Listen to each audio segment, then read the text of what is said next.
Welcome to the Republican Professor Podcast. I'm your host, Dr. Lucas J. Mather. I am coming to you from Southern California. It's a wonderful August night. I'll give you a rare glimpse of what I'm looking at because I'm feeling old, man. I'm feeling old. You see this hot tub right here? You see this little area right here? I don't know if you can see the waterfall.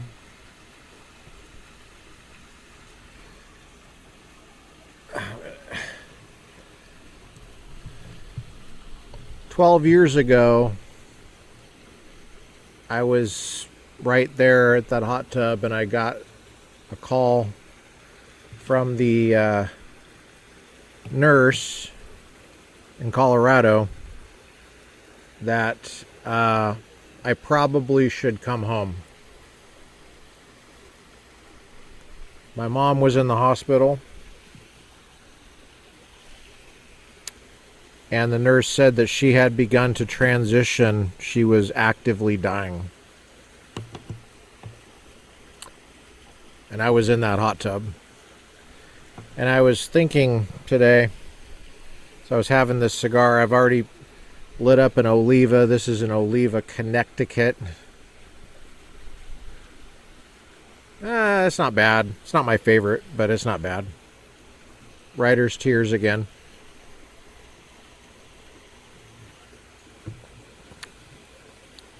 I was thinking about, having dinner. Well, actually, watching my wife have dinner right there. We were looking at the waterfall. And remembering all of a sudden that it was 12 years ago that I got that call and I had to fly out. We were house sitting at the time. This is not my house. This is my mentor's house. I've mentioned him before. He was on the podcast. Really special man, special family. Dr. Doug Guyvet, who is a student of the late great Dallas Willard of USC. Anyway, 12 years ago, I was thinking about that. I was like, wow, it's been 12 years. And that's the same amount of time as from when I was in first grade to 12th grade and joining the Navy, that I've been house sitting. And at that time, we had already been house sitting here for 10 years. And I just started feeling old, man.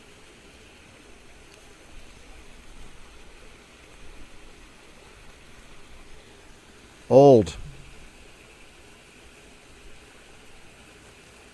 And I've still got pains and aches from injuries that I got in the Navy, man. And I hate saying I'm a disabled veteran. I hate welfare. I hate, and the vet community, they say, well, you earned your benefit. It's like, well, but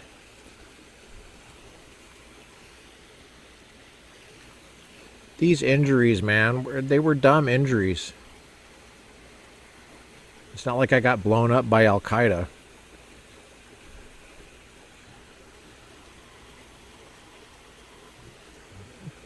I had a really stupid chief. I'm not going to say his name.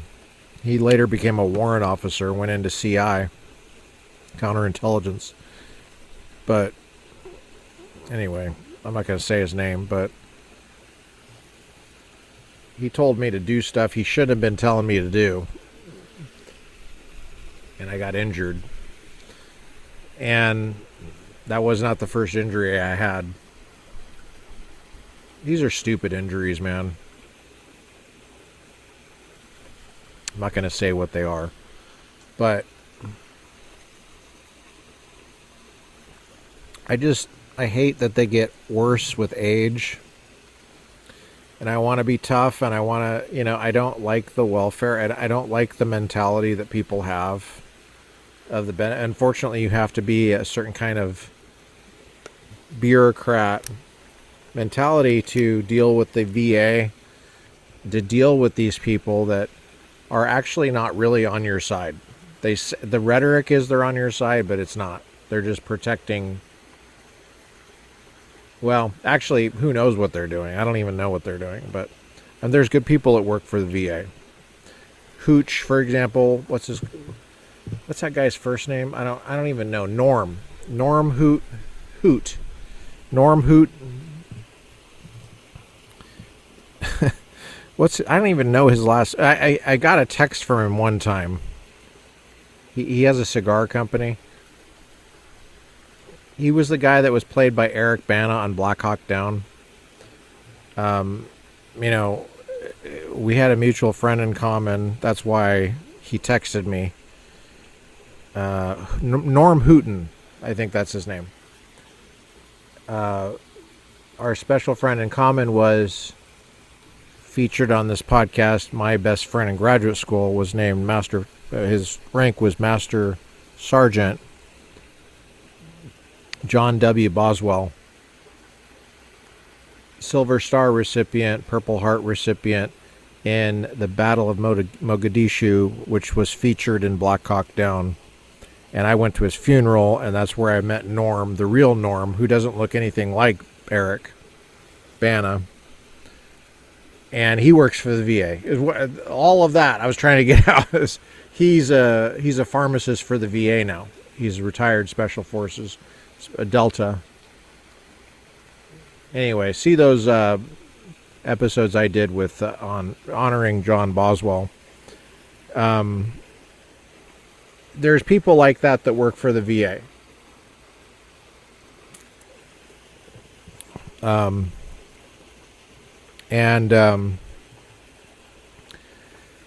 then there's some real anyway, I'm sick of bureaucracy, man. And this podcast, I like doing the podcast, but I don't want it. Honestly, I wish I didn't have to do this. When I go through how Gorsuch is wrong in Bostock on transgender stuff, I don't want it. It's like, I wish I didn't have to do this. Honestly. Does it sound like I'm complaining today? I don't know. I guess I'm feeling old and cranky. But lovely day. Great. Doug Guyvet's backyard is awesome. Awesome family. Awesome mentor. I think he's like officially the longest mentor I've ever had besides Dave Horner.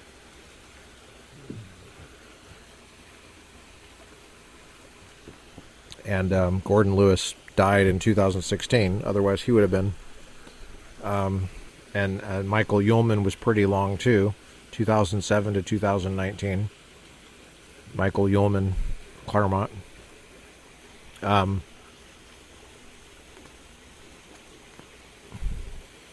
did an episode on mentoring a couple episodes ago. And talked about some of that stuff. I'm not going to rehash that.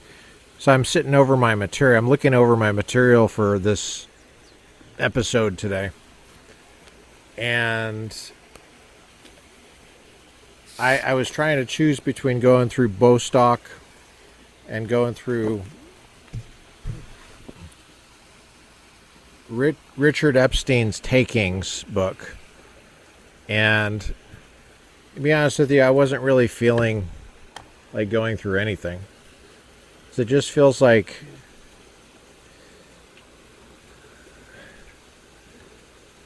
I just wish that stuff would get better, man. You know? Is that just me? I'm sick of fighting all the time. Can't we just have a period of tranquility where everybody just gets it? Just like, oh yeah. Yep. It's like you're there's a constant struggle Sorry I'm complaining all the time right now, but let's do Richard Epstein. Let's do it. Takings. Takings. Private Property and the Power of Eminent Domain, published by Harvard University Press, 1985. We'd like to thank Harvard University Press for making this material available. Please go out and get your copy of this. Takings. Takings. Private Property and the Power of Eminent Domain. It's in the Harvard University Press catalog. And as I will say, get a copy of anything that Richard A. Epstein has written, and get a copy of anything that Philip Hamburger has written. We ended, did we not, in Chapter 3, The Integrity of the Constitutional Text, on page 24, right where it says, a changing Constitution? And we'd like to thank Richard A. Epstein for making this available too. He wrote this and he used a lot of energy writing it. The guy was relentless, and we want to thank him and honor him. And this is the 40th anniversary for this. Get a copy. Support your local used bookstore. Get a physical copy of this book. We want to make a fair use of this material for educational purposes only, nonprofit, and we want to do a transformative reading. This is page 24. He says, the rise of linguistic skepticism also lends currency to the idea that constitutional provisions necessarily change in meaning over time, so that each new generation must interpret them afresh for itself. But the idea that constitutions must evolve to meet changing circumstances is an invitation to destroy the rule of law. Damn! Tell us how you really feel, Richard. I got to read that again. The idea that the constitutions must evolve to meet changing circumstances is an invitation to destroy the rule of law. Damn.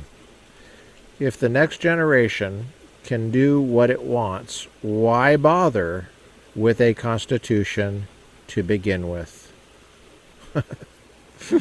When it is only an invitation for perpetual revision. There's a deep point there, and I want you to think about it. It has to do with a written constitution.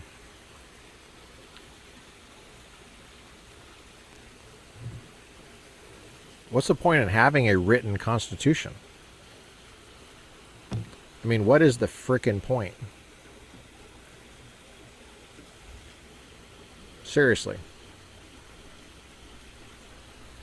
What is the freaking point? You know?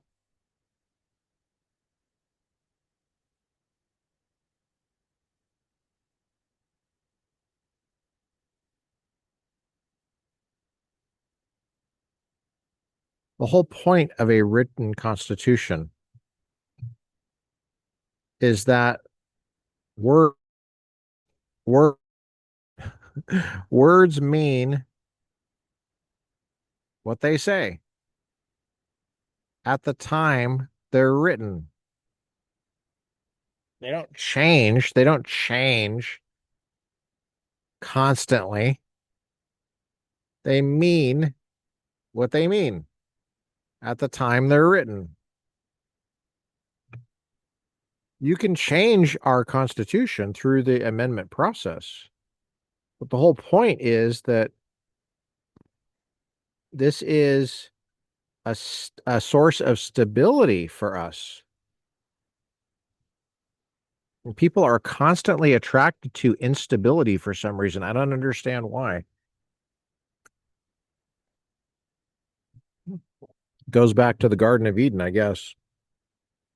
You got a perfect situation in the Garden of Eden and they screw it up. For what reason? For what's the point? Why did you screw it up?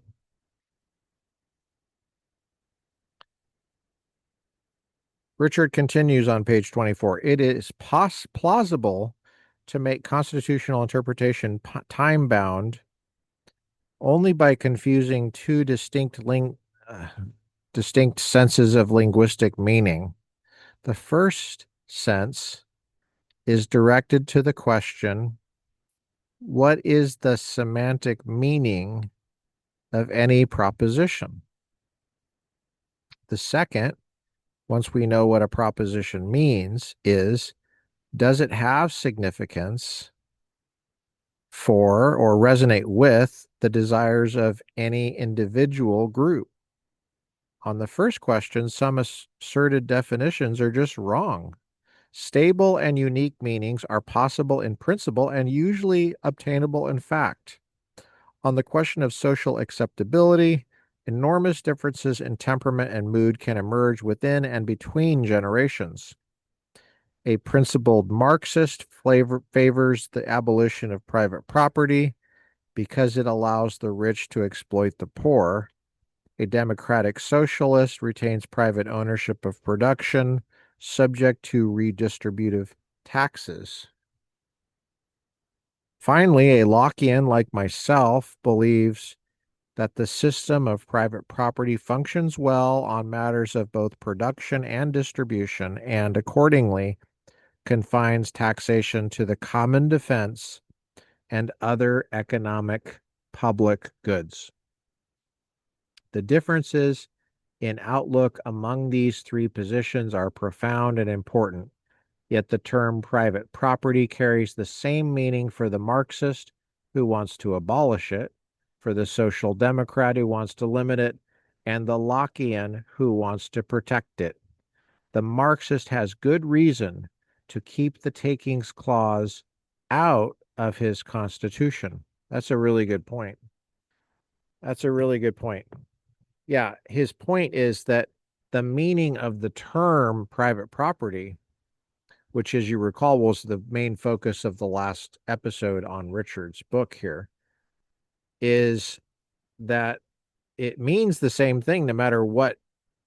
It has to mean the same thing. The word means the same thing because words mean the same thing. I mean, they don't change.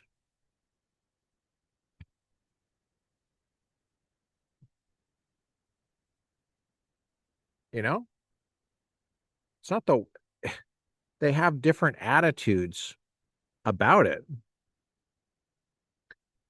And the different attitudes are allowed because the word means the same thing. Let me give you a Dallas Willard point here because I'm going through the ontology of knowledge here.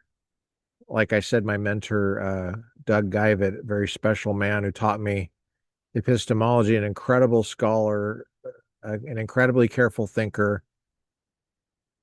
One of the benefits of house sitting for him for 20 some years, over 20 years, I guess now, geez, is that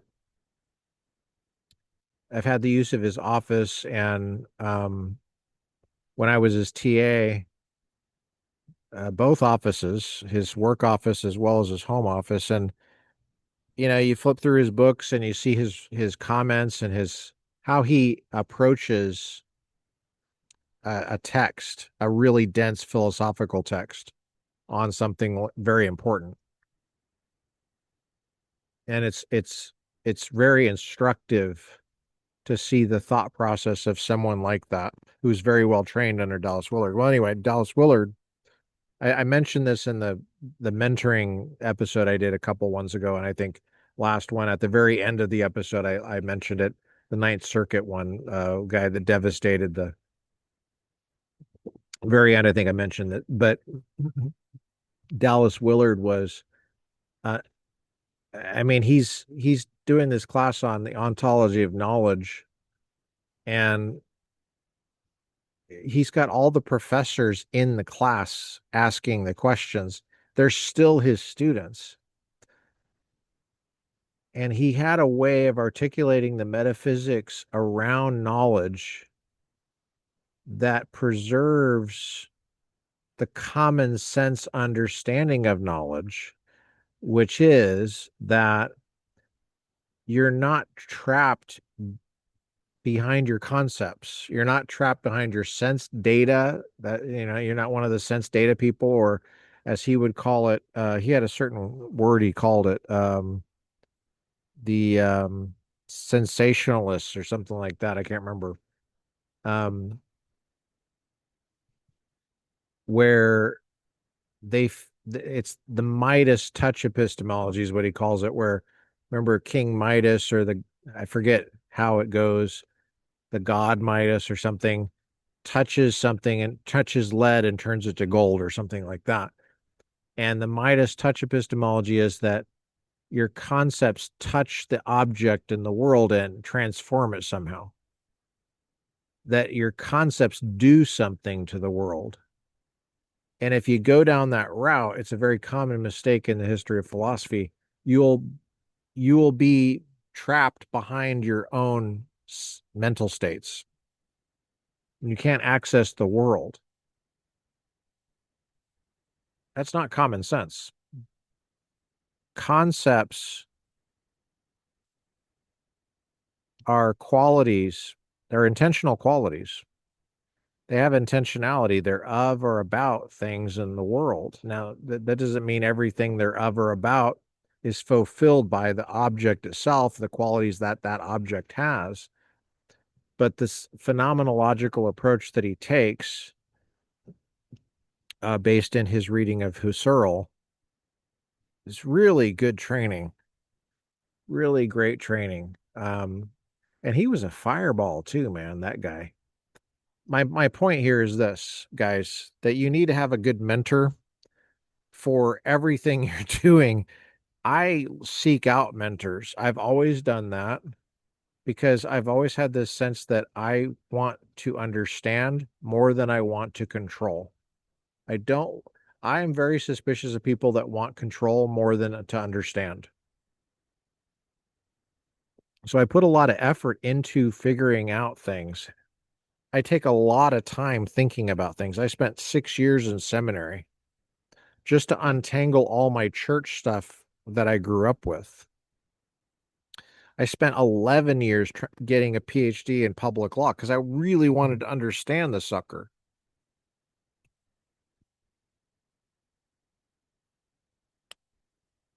I spent 15 years teaching logic and ethics.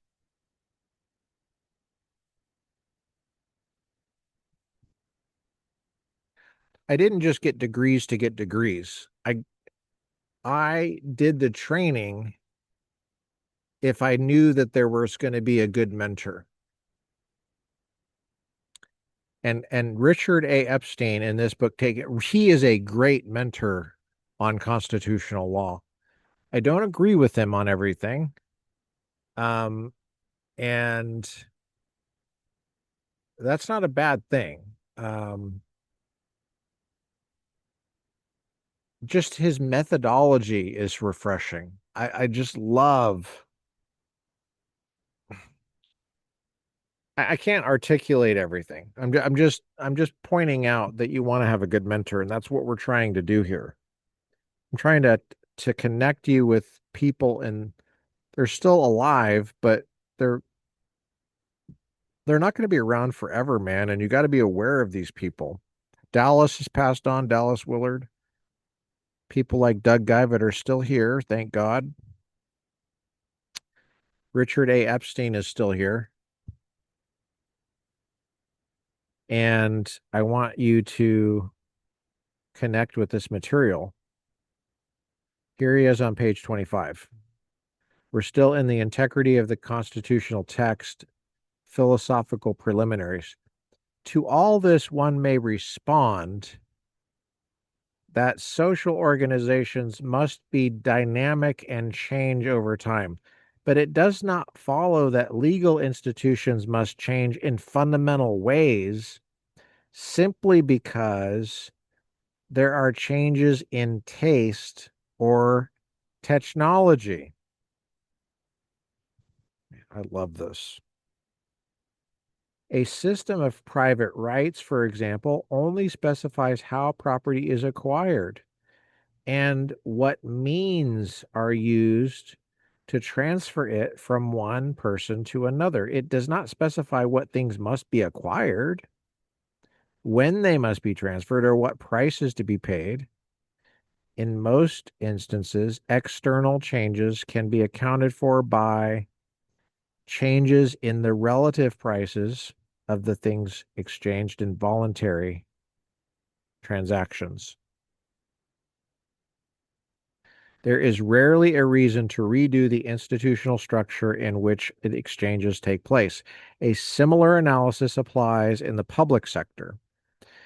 The demands upon government may be greater in time of war, but these are best handled by an increase in overall tax rates, not by resorting to the confiscation prescribed by the eminent domain clause. The glorification of institutional uncertainty only increases the demands upon collective decision making without improving its quality. I'm going to read that sentence again. The glorification of institutional uncertainty only increases the demands upon collective decision making without improving its quality. Stable institutions can eliminate one dimension of uncertainty, with the result that private and public energies alike can be directed toward creating institutions to minimize the costs. You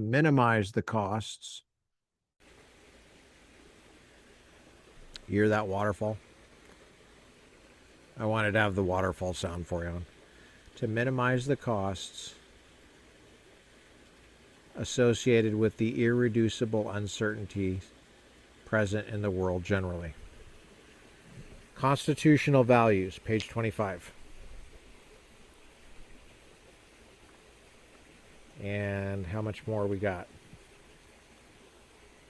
He's going to judicial restraint, judicial activism. That's an excellent section. Oh, I love that section. And we might have to do that in a separate video. Separate but equal. LOL. Political science jokes. We're going to do constitutional values, but I wanted to take a few puffs of the cigar and hang out with you guys. Show you the waterfall again. I might just ditch this Connecticut and do this one. Another TRP supporter has given me an Oliva Series 5 Melanio Maduro. And I just wanted to also give a shout out to my friend and colleague, Brett Roberts in Orange County, and the Cigars in the Yard group that he has. I'm missing them right now. I don't normally miss them, but I needed to be home to help my wife with something.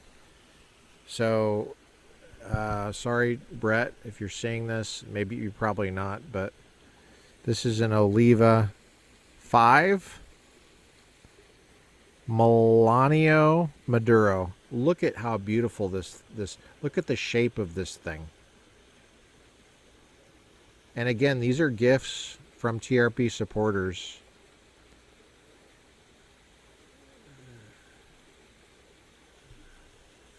I almost don't want to smoke it. It looks so pretty. But I'm going to smoke it.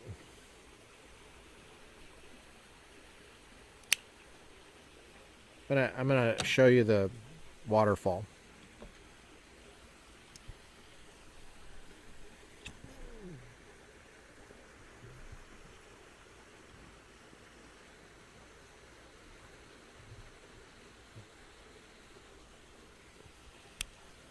Well deserved too. Great training in epistemology.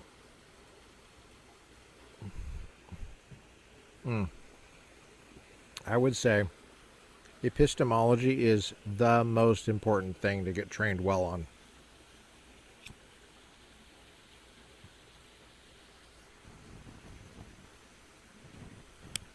Although, as Dallas Willard is saying in his Ontology of Knowledge course that I'm going through from 1997 at Biola, I think I have more appreciation now than I ever have for the metaphysics aspects of it. You can't really bifurcate these things. They really do go together. Oh, yeah. Someone's asking me in the chat. My hat? Oh. My hat is, you see AP. I was a part of the political science department at Azusa Pacific. And when I was there, before they cut a bunch of people, I got laid off. They didn't have the students, man. The students were not signing up. And I don't inflate grades, so it's not like... Students are not very excited about that these days. They want easy A's. And then if they don't sign up for your class, then you don't get paid.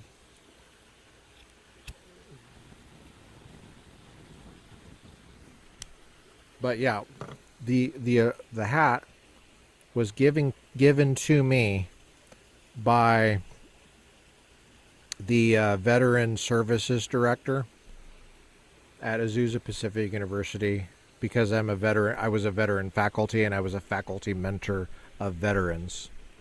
I was faculty mentor for a combat veteran, a Marine combat veteran. Just, helping him stay sane, basically, in around all these idiots. Helping him not be an idiot too. Just helping him make sure do your homework.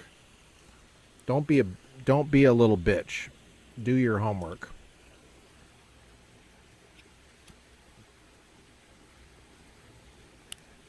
They need to hear that sometimes coming from another veteran.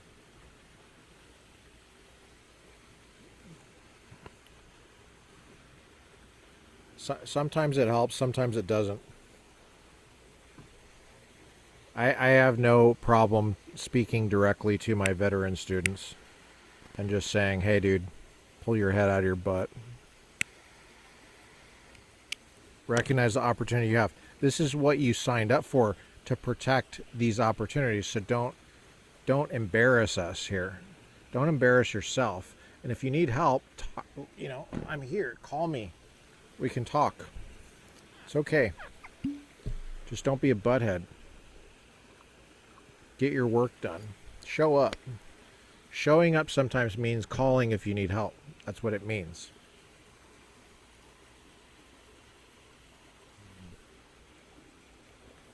Irish Tears. This is what the bottle looks like. Very pretty bottle, lovely bottle. Not a paid sponsor, but it's the only whiskey that I don't feel anything next day. It's clean. It's clean. I don't feel any toxins or anything like that. I'm pretty sensitive about stuff. I'm very sensitive to alcohol. I can't have a lot. It's probably a blessing in disguise. But this is a very pleasant cigar. It's pleasantly shaped, and it's got good texture. It just looks nice too. I mean, I'm going to take off these wrappers and use them as bookmarkers. Some of you are saying, get back to Richard. Okay, I will. Thank you. Oh yeah, the waterfall, sorry. We'll do the waterfall. Okay, before the sun goes down. One more waterfall.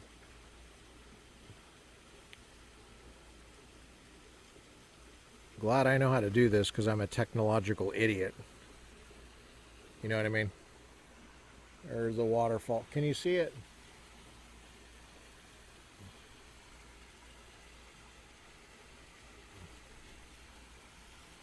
I don't know how far I can wander from the house and not have the recording go off entirely. But let me see if I can get a better shot. Anyway, I'm sure you get the point. Some of you are like, go back to the Richard Epstein stuff, you idiot. All right. We will. Fine. Whatever. Constitutional values. Page 25. The fact that words have regular disciplined meanings, and I would say, Richard, here's a Dallas Willard point. It's not just words, it's concepts. Concepts. Intentional qualities. Directed at or about they're of or about.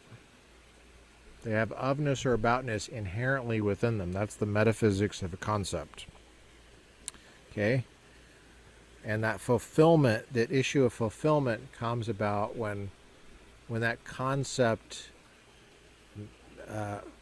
reaches the actual qualities in the object you're talking about. So it's not just about words. Okay, let's not get trapped behind words. But the fact that words are very helpful. Yes. The fact that words have regular, disciplined meanings also calls into question an approach to interpretation that finds the meanings of legal propositions in the ends they are said to serve. The common form of argument runs as follows. Because the First Amendment is intended to foster open and robust political debate, a public official or public figure who brings a defamation action must establish actual malice by the critic. Yeah, that's New York Times versus Solomon, I was just going to say. That's the footnote. That's been called into question by Clarence Thomas in 2019, by the way, in a can't remember if it was a concurrence or a dissent. I can't remember, but yeah, we'll see if that gets overturned. I think it would be interesting to see it overturned. A little bit inside baseball, but you know who's good on that is Hadley Arkes's book, Constitutional Illusions, Anchoring Truths. I got to get Hadley on the podcast. He and I went back and forth on email a few times. It's my fault that he didn't come on. It's not his fault. It's my fault. To understand the meaning of the First Amendment, it becomes necessary to understand the ends or social values that it is intended to serve. But the great question is, who picks the values? Do the values picked serve social or private ends? Nor does the pursuit of values allow one to escape the task of finding semantic meaning. Propositions about constitutional ends are also expressed in words, often very slippery ones.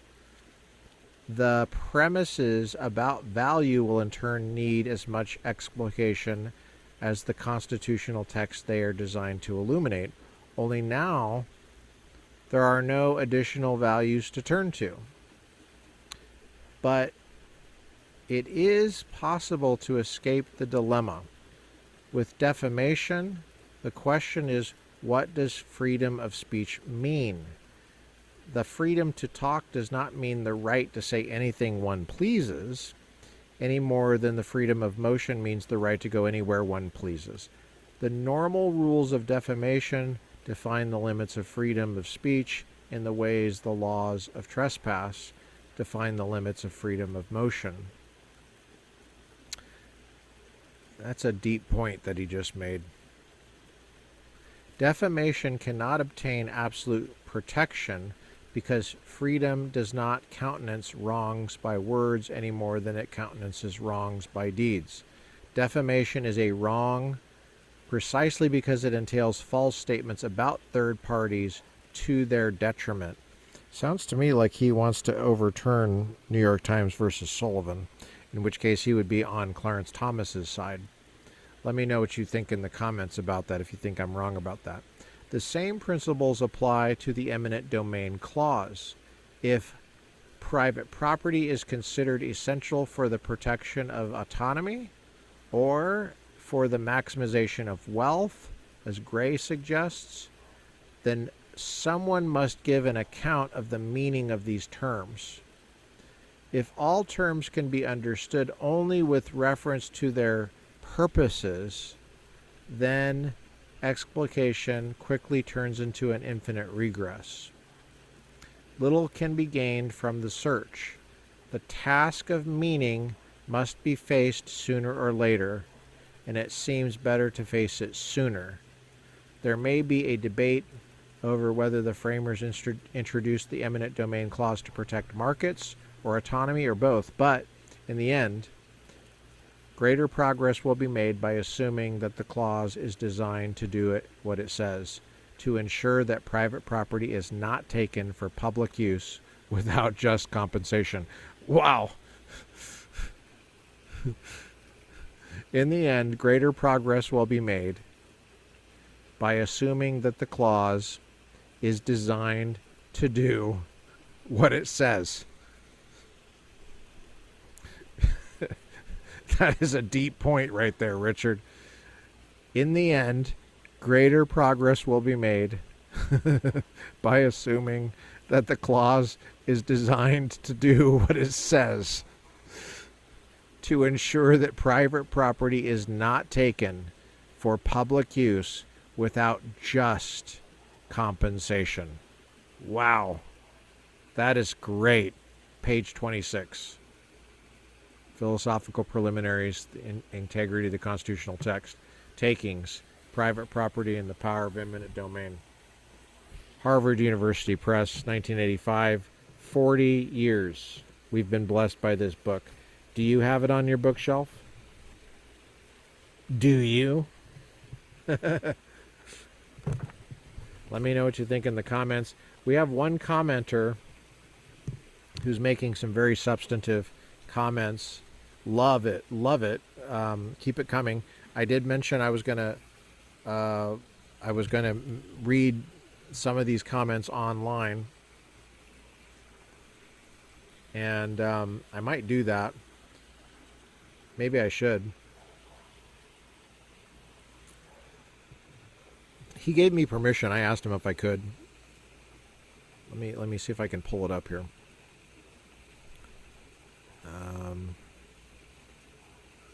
Okay. Okay, so this commenter says, is a commenter AJG1791 says, this is 2 weeks ago, says, thank you for the thorough and insightful chapter reviews. Let me go ahead and share the screen, okay? That way you can read it. You don't have to trust me. I'm happy to share your comments. Thank you for the thorough and insightful chapter reviews. For two of my biggest takeaways from Epstein's work in that chapter, this is from a few episodes ago on Epstein, and throughout the book, are one, limiting government power by holding it to the same standard as private individuals when it comes to interfering with property rights, contract rights, and preventing certain actions. For example, if a private individual could not meet the common law trespass and or nuisance standards. I apologize, guys. I apologize for my Let me try that again. Number one, limiting government power by holding it to the same standard as private individuals. See, that's a key point right there. AJG1791, I totally agree with you. Yeah. Yeah. Government doesn't get a pass here.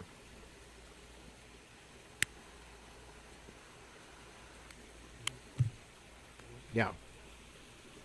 By holding it to the same standard as private individuals when it comes to interfering with property rights, contract rights and preventing certain actions. For example, if a private individual could not meet the common law trespass and or nuisance standards to enjoin a neighbor from a certain activity, then government should not be able to enjoin that same neighbor under the either under the environmental or conservation laws. And two, the Pareto optimality requirement that government actions are only allowed as long as they make at least one person better off and nobody worse off.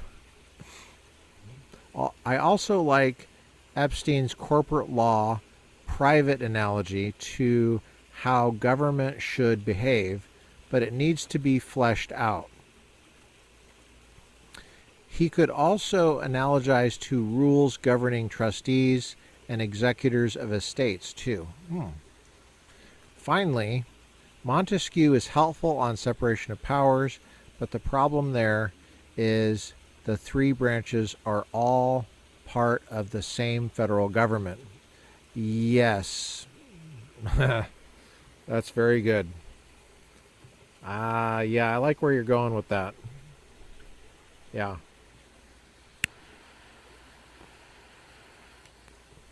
I'm not really sure how to respond to that, but I've had that same thought. And it bothers me too. It is naive to think that the judicial branch, whose salaries and powers are dependent on a co-equal branch of government, Congress, are going to provide an effective check on those powers. Federalism or states' rights is a better check on the national government, which is why the Articles of Confederation were in many ways a better constitution than the one that replaced it in 1789. You know who would have been a huge fan of you is my friend John W. Boswell. Special Forces Operational Detachment Delta. First Special Operations. It makes me emotional to say this. John Boswell would have loved your comment, Master Sergeant John Boswell.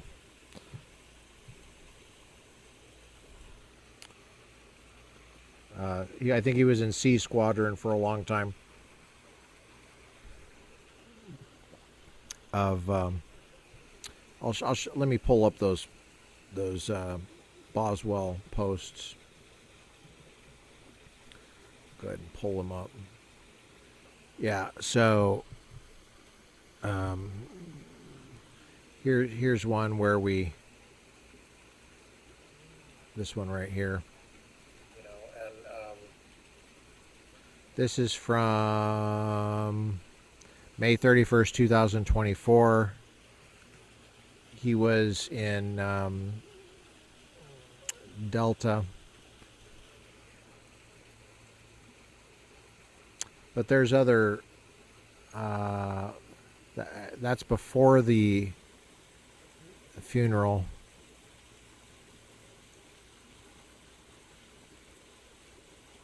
He was in the Army 1st Special Forces Operational Detachment Delta, and he achieved the rank of Master Sergeant. 20 years.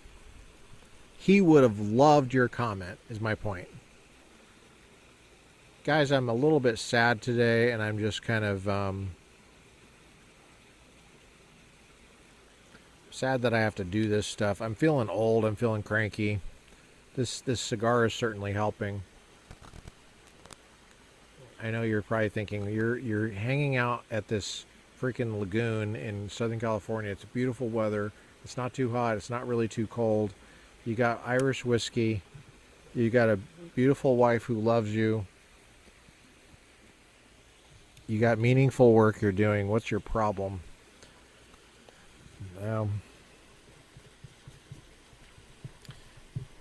Well, sometimes it just helps to talk about it. So, I'm going to leave you with that and smoke this cigar for a bit with you. Feel free to leave your comments.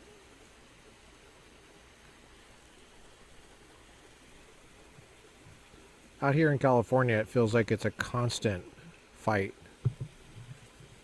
In higher education, it feels like it's a constant fight just for basic stuff. And it does feel like it's gotten worse. And I'm not talking about 2020, I'm talking about before that. I don't know why people are so stupid. Why do you give your kids phones? I don't understand why there's phones in the classroom. Why I never took notes on a computer in the classroom. People don't read. They expect grade inflation. And you think that this is going to last? It's not going to last, man. It's not going to last. So yes, this cigar is awesome. It helps me. Yes, I love the sound of the waterfall. Yes, I'm so grateful to have mentors like Dr. Michael Uhlman, who convinced me not to go to law school by giving me a book, by assigning me a book called A Nation Under Lawyers by Mary Ann Glendon. Mary was going to come on the podcast, but she was working on a book. I never got back to her. She's probably done with the book. I probably could get back to her, but she might come on.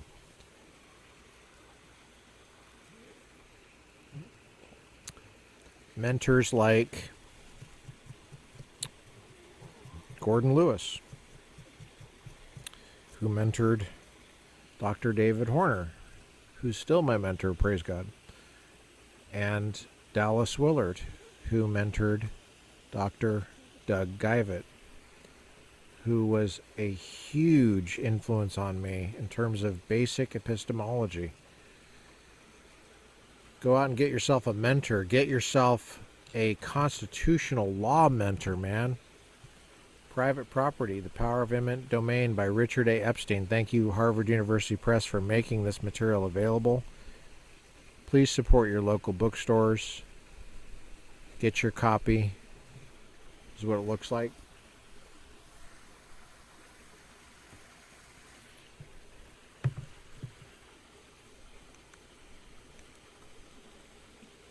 I love this little flashlight here. This is an Oliva.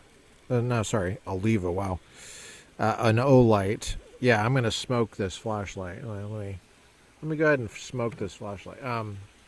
This is an O-light I5TEOS. Pretty cool.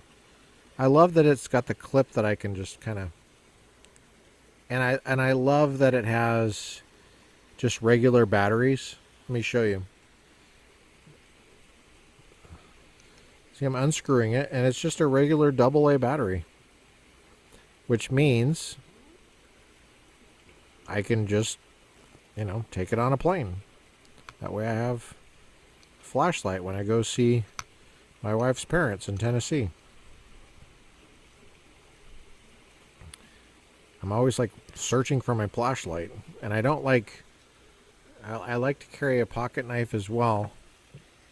The one I've been carrying for a while now is a K-bar. Got this at a Army Navy store. It's not the one in Orange. By the way, the Army Navy store in Orange sells guns. Guys. You guys know that? The Army Navy store in Orange, California sells guns.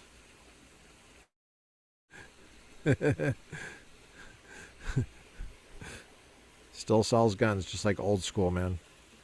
Isn't that cool? Anyway, this is just like that. It's a simple knife.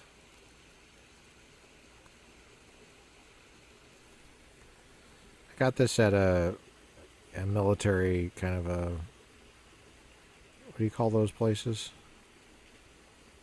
I don't know. I think it's closed down now. It was in La Mirada. Anyway, guys, I know this is a weird podcast.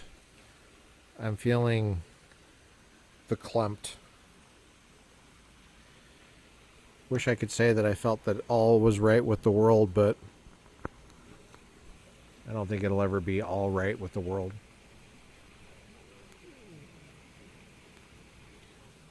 This is a great cigar, though, man. Holy cow. I'm really impressed with it.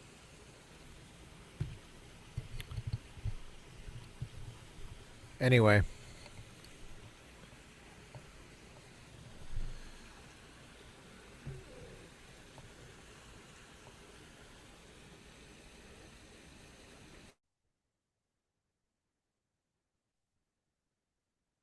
How are you guys?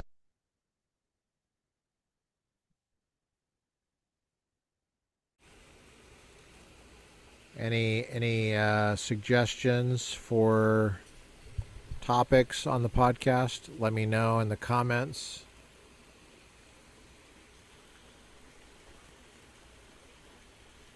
I'm going to enjoy this cigar.